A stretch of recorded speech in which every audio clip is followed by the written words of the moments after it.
ഞാൻ അദ്ദേഹത്തിനെ വിളിച്ച് അദ്ദേഹത്തിനോട് സംസാരിക്കും.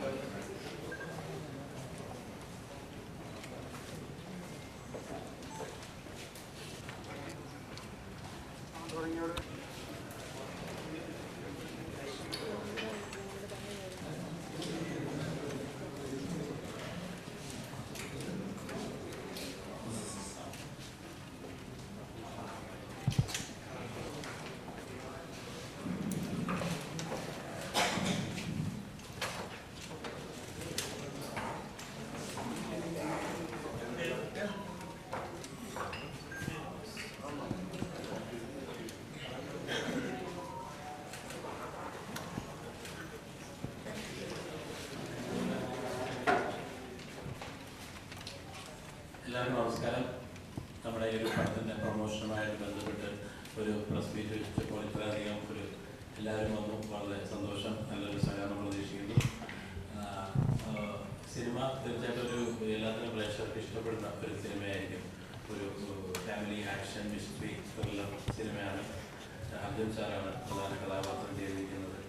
സാറിന് മലയാളത്തിലെ വ്യക്തമായ കഥാപാത്രമാക്കി കൊണ്ടുവരാൻ പറ്റിയത് വളരെ സന്തോഷമുണ്ട്. നിർമ്മാതാവ് ഗിരീഷ് നയ്യാറാണ്. അദ്ദേഹവും നല്ലൊരു കഥാപാത്രം അഭിനയിച്ചിട്ടുണ്ട്. അനീഷേട്ടന് വളരെ വ്യത്യസ്തമായ ഒരു ക്യാരക്ടർ ചെയ്തിട്ടുണ്ട്. സുധീർ, പിന്നെ ഇന്നിപ്പോൾ ഇവിടെ വരാൻ ഒരുപാട് മുകേഷിൻ്റെ അമ്മയുടെ പ്രോഗ്രാം നടക്കുന്നുണ്ട്, പലർക്കും വരാൻ പറ്റത്തില്ല.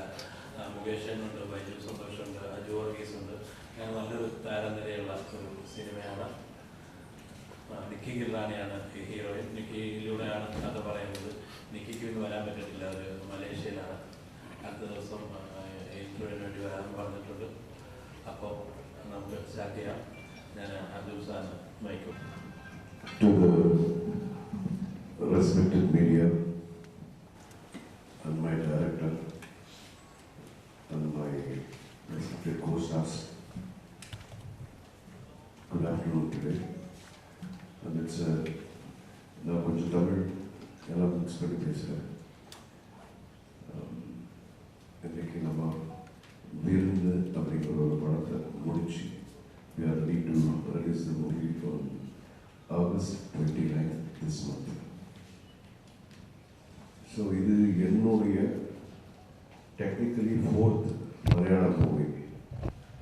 இதுக்கு முன்னாடி 3 படங்கள் நான் பண்ணியிருக்கேன். அதுக்கப்புறம்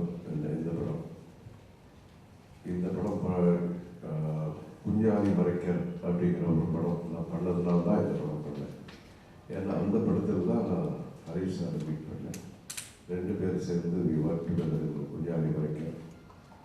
அதுக்கப்புறம் அவர் தான் எனக்கு சொன்னார், ஒரு நல்ல கதை இருக்குது, ஒய் டோன்ட் யூ லிசன் அப்படின்னு சொன்னார். And then I like him as an actor. Is a very sensible, very nice actor.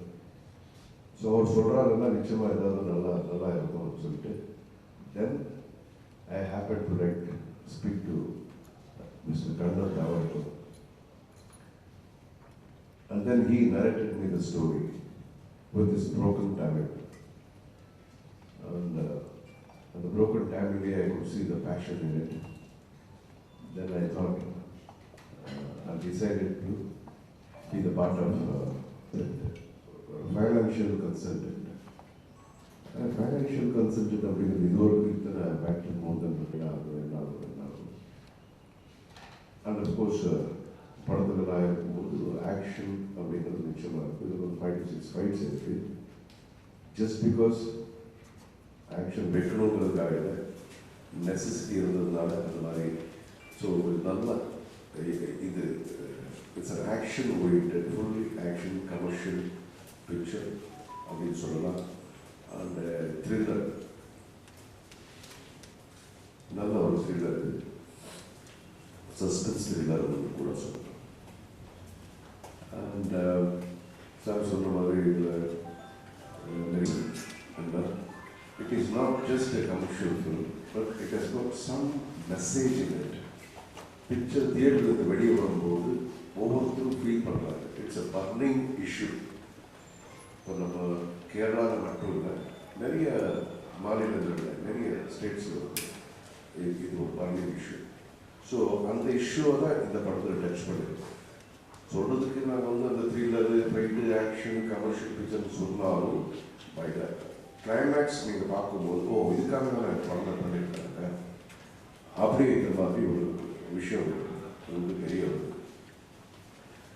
And என்னுடைய டைரக்டர் பற்றி சொல்லணும்னா இது வண்டர்ஃபுல் டெக்னீஷியன். நமக்கு இருக்கிற என்ன இருக்கும், see basically this is not a 50 crore project or 100 crore project. இப்போ நிறைய படங்கள் வந்துட்டு இருக்கு இல்லையா, அந்த மாதிரி கிடையாது. இதுக்குண்டான ஒரு பட்ஜெட் அது ஒன்று இருக்கு. அந்த பட்ஜெட்டில் எவ்வளோ மினிமம்ல மேக்ஸிமம் எப்படி காட்டணும் அப்படிங்கிறது தான் இவர்கிட்ட கற்றுக்கலாம் இந்த டேரக்டர். ஸோ அவருடைய ஷார்ட் டீட்டெயில்ஸ் ஆகட்டும், கன்சீவ் பண்ணுற விஷயம் ஆகட்டும், திங்க் பண்ணுற விஷயங்கள் ரொம்ப டிஃப்ரெண்ட்டாக இருந்தது. எனக்கு I really enjoy working this film. So நிச்சயமாக கூடிய சீக்கிரத்தில் ஒரு பெரிய பட்ஜெட் படம் கூட நம்ம சேர்ந்து பண்ணணும் அப்படிங்கிறத நம்ம பேசிட்டு இருக்கோம். And yes, everything is like action, fights, இதெல்லாம் எல்லாம் டிஃப்ரெண்ட்டாக இருக்குது. கேரக்டரைசேஷன் இதுக்கு முன்னாடி ഏതായാലും വളരെയധികം സന്തോഷത്തോടെ സാർ പറഞ്ഞതുപോലെ കണ്ണൻ എന്നോട് കുറച്ച് മുൻപ് തന്നെ എൻ്റെ ഒരു കാര്യം സൂചിപ്പിച്ചിരുന്നു, എൻ്റെ ഒരു കഥയുടെ ഒരു ലൈൻ സൂചിപ്പിച്ചിരുന്നു. പക്ഷെ അന്ന് തന്നെ കണ്ണൻ്റെ മനസ്സിലുണ്ടായിരുന്നു എനിക്ക് അർജുൻ സാറിനെയാണ് ഈ ഒരു കഥാപാത്രത്തിന് വേണ്ടത്, ഒന്ന് സംസാരിക്കാൻ പറ്റുമോ എന്നുള്ള ചോദ്യത്തിൻ്റെ ഭാഗമായിട്ടാണ് ഞാൻ സാറിനോട് ഇങ്ങനെ ഒരു കഥയുണ്ട് സാറിന് ചെയ്യാൻ നന്നായിരിക്കും ഒരു ഡയറക്ടർക്ക് താല്പര്യമുണ്ട്. അങ്ങനെയാണ് സാറ് ചെയ്തു വരുന്നത്. അപ്പോൾ വന്നു കഴിയുമ്പോൾ കണ്ണൻ്റെ സംസാരിച്ചതിനുള്ള സാറിന് നമ്മൾ പ്രതീക്ഷിച്ചതിനെക്കാട്ടും വലിയ താല്പര്യത്തോടു കൂടിയാണ് സാറ് ഇതിലേക്ക് പങ്കെടുത്തത്. പിന്നെ സാറിൻ്റെ ഏറ്റവും വലിയ പ്രത്യേകത എന്ന് പറഞ്ഞാൽ മങ്ങാട്ടച്ഛൻ എന്ന കഥാപാത്രം കുഞ്ഞാലി മരക്കാരിൽ ചെയ്യുമ്പോൾ സാറിൻ്റെ അച്ഛനായിട്ടുള്ള കഥാപാത്രമാണ് സാർ, എൻ്റെ മകനായിട്ടാണ് സാർ അഭിനയിച്ചത്. അപ്പോൾ അതുകൊണ്ട് കുറേ സീനുകളൊക്കെ ನಾನು ಅವರುடைய ಏಜ್ ಅವರು ಜಾಸ್ತಿ ಇದ್ದಾರೆ, അവർക്ക് മകളായിട്ട് பண்ணியிருக்காங்க. അപ്പോൾ അങ്ങനെയുള്ള സൗകര്യം എനിക്ക് ധാരാളം കിട്ടിയിട്ടുണ്ട്. മമ്മൂക്കിൻ്റെ ചേട്ടനായിട്ടുണ്ട് സാർ, ലാലേട്ടൻ്റെ വളർത്തച്ഛനായിട്ടുണ്ട്, ദിലീപിൻ്റെ അച്ഛനായിട്ടുണ്ട്. അപ്പോൾ അങ്ങനെയുള്ള ഒരുപാട് സൗഭാഗ്യങ്ങൾ കിട്ടിയ ആളാണ്. അതുകൊണ്ട് തന്നെ ആ ദിവസങ്ങളിൽ ഒരുപാട് ദിവസം സാറിനോടൊപ്പം പ്രവർത്തിക്കാൻ കഴിഞ്ഞത് വലിയൊരു കാര്യമാണ്. അപ്പം അന്നാണ് നമുക്ക് നേരിട്ട് സാറിൻ്റെ രീതികളൊക്കെ മനസ്സിലാക്കാൻ പറ്റിയത്. അദ്ദേഹം വളരെ ഡൗൺ ടു എർത്ത് ആയിട്ടുള്ള ആളാണ്.